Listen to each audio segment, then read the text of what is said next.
আজকের পর্বে শেয়ার করব বাড়িতে থাকা দু একটা উপকরণ দিয়ে একেবারে কম খরচে দুর্দান্ত স্বাদের একটি নাস্তার রেসিপি। খুব সহজে কম সময়ে মুখরোচক এই নাস্তার রেসিপিটি আশা করি সবার ভালো লাগবে। ভালো লাগলে প্লিজ লাইক দিতে ভুলবেন না, শেয়ার করবেন, সাবস্ক্রাইব করবেন চ্যানেলটিকে। এখন চলে যাব মূল রেসিপিতে, দেখে নেব পুরো রেসিপির প্রস্তুত প্রণালী।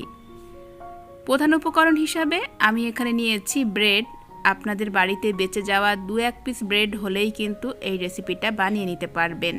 তো এখানে আমি বেঁচে যাওয়া 3 পিস ব্রেড নিয়েছি, আর নিয়েছি একটা ডিম, আর এখানে নিয়েছি আমি আলু। একটা আলু এরকম পাতলা করে স্লাইস করে কেটে নিয়েছি।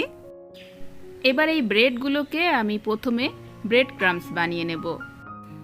চাইলে কিন্তু আপনারা হাত দিয়েও ব্রেডগুলো একটু মাড়িয়ে নিতে পারেন, তবে এভাবে মিক্সিংয়ে একটু ঘুরিয়ে নিলে সবচেয়ে ভালো হয়। তো এখানে ব্রেডগুলো আমার ব্রেড ক্রাম্বস বানানো হয়ে গেছে। ব্রেডগুলো আমি একটা মিক্সিং বোলে নিয়ে নিলাম।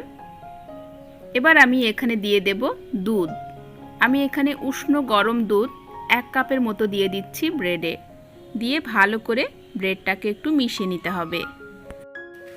এবার আমি এখানে দিয়ে দিচ্ছি কাঁচা লঙ্কা কুচি, নিয়েছি একটা মিডিয়াম সাইজের পেঁয়াজ কুচি, আর এখানে নিয়েছি একটা গাজরটাকে এরকম ছোট করে কুচিয়ে নিয়েছি। আপনারা এখানে অন্যান্য ভেজিটেবলও অ্যাড করতে পারেন, যেমন বিনস, ক্যাপসিকাম এই জাতীয় ভেজিটেবল নিয়ে নিতে পারেন। এবার আমি এখানে দিয়ে দিলাম একটা ডিম, দিয়ে দিচ্ছি স্বাদ মতো লবণ, গোলমরিচের গুঁড়ো দিয়ে দিলাম সামান্য একটু। এবার এই পুরো উপকরণগুলোকে খুব ভালো করে মিক্স করে নিতে হবে। এই পর্যায়ে যদি খুব বেশি ড্রাই লাগে সেক্ষেত্রে আপনারা আরও একটু দুধ অ্যাড করে দিতে পারেন, আর যদি বেশি নরম হয়ে যায় সেক্ষেত্রে আরও একটা ব্রেড অ্যাড করে দেবেন। তো এখানে মিশ্রণটা রেডি হয়ে গেছে। এখন আমরা চলে যাব পরবর্তী স্টেপে। এবার আমি এখানে একটা ফ্রাই প্যানে দিয়ে দিচ্ছি রিফাইন তেল। আমি এখানে 1.5 টেবিল চামচ পরিমাণ রিফাইন তেল দিয়ে দিলাম। তেলটাকে এভাবে প্যানের চারপাশে একটু ঘুরিয়ে নিতে হবে। এরপর আমি এখানে দিয়ে দিচ্ছি আলু। আমি যে স্লাইস করে আলুটা কেটে রেখেছিলাম সেই আলুটা এখন দিয়ে দিচ্ছি।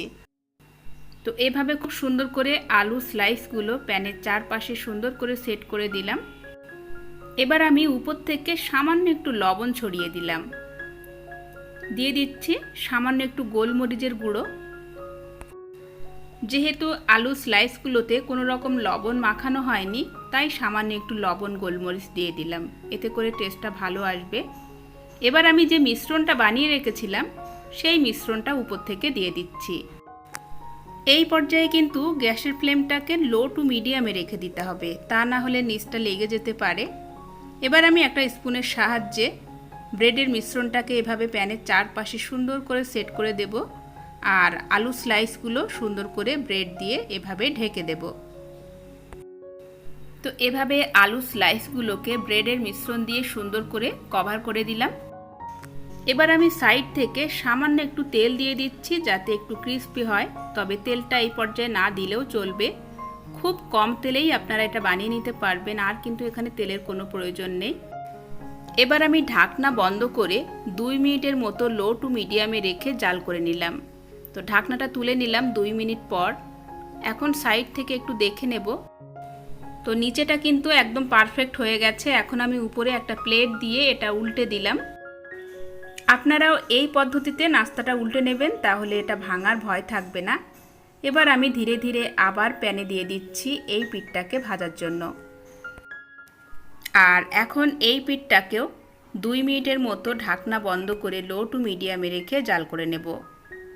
তো 2 মিনিট পর আমি ঢাকনা তুলে নিলাম। এখন কিন্তু 2 পিঠ একদম পারফেক্ট রেডি হয়ে গেছে। এবার এই নাস্তাটাকে আরও একটু স্পাইসি করার জন্য আমি উপর থেকে দিয়ে দিচ্ছি একটু চিলি সস, দিয়ে দিচ্ছি 1 টেবিল চামচ পরিমাণ গ্রিন চিলি সস। আর এই সসগুলো না থাকলে আপনারা শুধুমাত্র টমেটো সসও দিয়ে দিতে পারেন। এবার আমি এখানে নিয়েছি একটা স্লাইস চিজটাকে আমি এরকম ছোট ছোট টুকরো করে চারপাশে সুন্দর করে সাজিয়ে দেব। আর সব কিছু দেওয়ার পর এটা কিন্তু দেখতে অনেকটা পিৎজার মতো লাগবে আর খেতেও কিন্তু অনেকটাই পিৎজার টেস্ট আসবে। এবার আমি উপর থেকে দিয়ে দিচ্ছি কাঁচা লঙ্কা কুচি, দিয়ে দিচ্ছি সামান্য একটু গোলমরিচের গুঁড়ো এবং সবশেষে দিয়ে দেব অরিগ্যানো। তবে এসব কিছু যদি আপনাদের হাতের কাছে না থাকে, শুধুমাত্র টমেটো সস দিয়েই কিন্তু আপনারা এই নাস্তাটা পরিবেশন করতে পারবেন। আর এই সব উপকরণগুলো দিলে নাস্তাটা দেখতে দারুণ হবে আর খেতে অনেকটা পিৎজার মতো লাগবে। তো সেজন্য আপনাদের হাতের কাছে থাকলে দিয়ে দেবেন, না থাকলে শুধুমাত্র টমেটো সস দিয়েই আপনারা এই নাস্তাটা পরিবেশন করবেন। সব কিছু দিয়ে এখন আমি ঢাকনা বন্ধ করে 30 থেকে 40 সেকেন্ডের মতো লো টু মিডিয়ামে রেখে জাল করে নেব। এতে করে চিজটা খুব সুন্দর মেল্ট হয়ে যাবে আর দারুণ একটা ফ্লেভার আসবে। 30-40 সেকেন্ড পর আমি এখন ঢাকনাটা তুলে নিলাম। তো এখন আমি একটু কাছ থেকে দেখিয়ে দিচ্ছি চিজটা কত সুন্দর মেল্ট হয়ে গেছে। তো নাস্তাটা দেখতে কিন্তু অসাধারণ হয়েছে আর খেতেও কিন্তু অনেক সুস্বাদু। এখন আমি একটা সার্ভিং প্লেট এটা নামিয়ে নিচ্ছি। অবশ্যই কিন্তু আপনারা এই ব্রেড পিৎজাটাকে গরম গরম পরিবেশন করবেন, কারণ গরম গরম পিৎজা খেতে বেশি ভালো লাগে।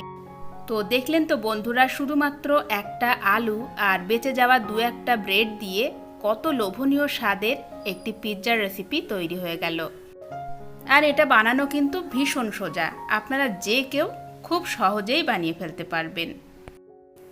এই সহজ রেসিপিটা বানিয়ে সকালবেলার নাস্তায় কিংবা বিকালবেলার চায়ের আড্ডা একেবারে জমিয়ে দিতে পারবেন। বাচ্চার টিফিনেও কিন্তু আপনারা এটা দিতে পারবেন। এখন আমি পিৎজাটা একটু কেটে দেখিয়ে দিচ্ছি কতটা ইয়ামি হয়েছে দেখতে। আশা করি বাড়িতে থাকা সাধারণ উপকরণ দিয়ে এই লোভনীয় স্বাদের পিৎজার রেসিপিটি আপনারা সবাই খুব এনজয় করেছেন। আজকের রেসিপিটি আপনাদের কাছে কেমন লেগেছে অবশ্যই কমেন্টস করে জানাবেন। ভালো লাগলে প্লিজ লাইক দিতে ভুলবেন না, শেয়ার করবেন, সাবস্ক্রাইব করবেন চ্যানেলটিকে। বিদায় নিচ্ছি আজকের পর্ব থেকে।